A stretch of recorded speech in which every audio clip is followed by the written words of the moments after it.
Here with Malik after a great win for the Arsenal against Oceanside. And Malik, you kind of had the offense rolling. It was a little bit of a slow start, but then the second half really picked up even more. What did you see from this game against a familiar opponent from a week ago?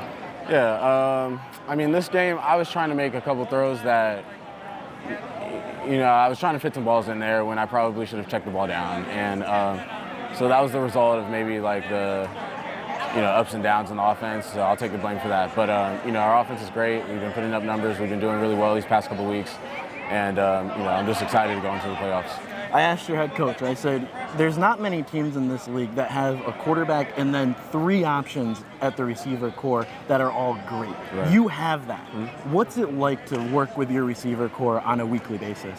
It's amazing. They come out, they don't complain, they run hard routes, they run routes full speed. All the glory to them. You know what I mean? They're the ones catching the ball, going over the walls. So without them, my numbers would be nothing. We've seen it with this team all year long. It's just progressively gotten better and better week after week. Do you guys feel like you're playing your best ball right now? Yeah, I think we're playing good. I think we could have played a little better today. We got to come out a little higher intensity next week. We got to start. We have to start coming out and getting off to a fast start. We got to get into that rhythm a little quicker.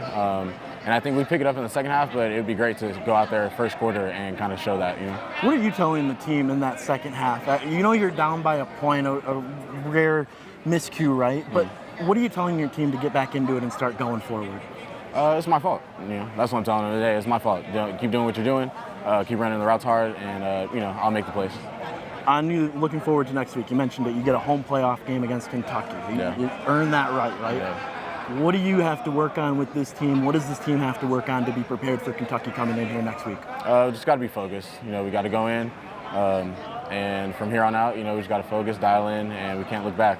We have to be, attention to detail, make sure we clean up a couple of the little mistakes, and I got to make sure I also just check the ball down or go to my second or third option when it's not there. Today, being that we already in the playoffs and things, were how they were, I was trying to fit some things in there. So. Next week, same game plan. Just go in, we'll study, we'll watch film. You got to know our opponent and then go attack.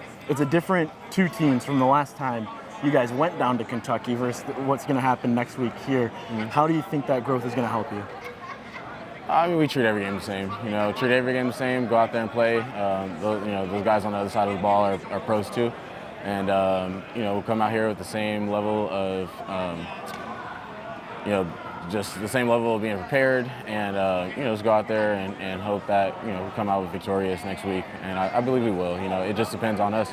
We're the only ones that are going to stop us from here on out. That's Malik after another big game against Oceanside. Kentucky Barrels next week here at the Dow Event Center in the AF1 Playoffs.